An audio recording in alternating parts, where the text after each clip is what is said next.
Next up is going to be our adduction focus work. So we're focusing on creating stability through the hips as we pull the legs together.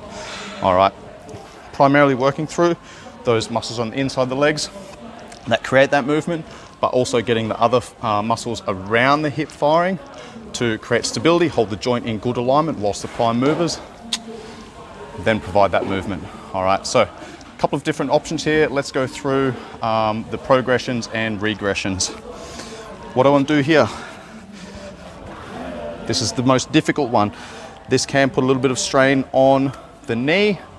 If that's the case, then regress it to the variation that's going to get the right muscles firing at the right time, in the right order, get everything fired up, get everything aligned without putting strain on the knee until you build the strength to be able to go into the next progression.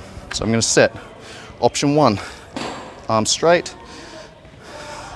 I'm going to get into this position, all right, drive the hips forward, locking out, stabilizing through the shoulder, loaded through the hip extensors, adductors. Now I can raise that leg if I want. This is very, very difficult.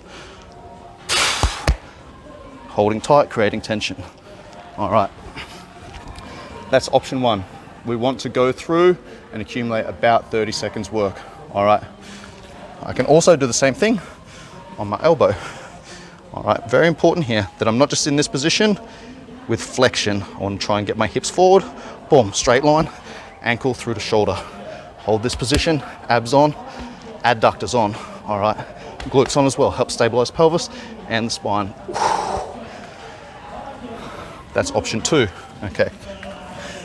Next option, we come in. Okay, the knee is just gonna be off the bench a little bit so that we can reduce the leverage, make that a little bit easier. Again, I can go here, I can pulse into this, straight line, working through extension and adduction. I can do the same thing.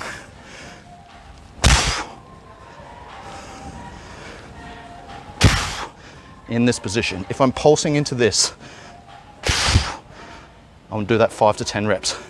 I can also hold isometric, accumulate 30 seconds. All right, final option, if that's causing too much stress on the knee, I can also place the knee on the pad so I can reduce that leverage, take all the pressure off the knee, get all the muscles and the lower limb not required to work, get the muscles and upper limb required to work. My knee's going to go on this time again. Option 1, option 2, choose a variation that suits you. Okay, I'm going to pull the hip through, straight line, knee through the shoulder, whilst also dragging my legs together, getting the adductors firing on the inside. All right. Bottom legs down for support if needed. I can challenge that by raising that leg up. Again, I can pulse in and out. 5 to 10 reps there. Or accumulate, hold, 30 seconds one side, 30 seconds on the other. All right. Great exercise for rehabilitating the muscles surrounding the hips and the knees. Get everything firing, create stability.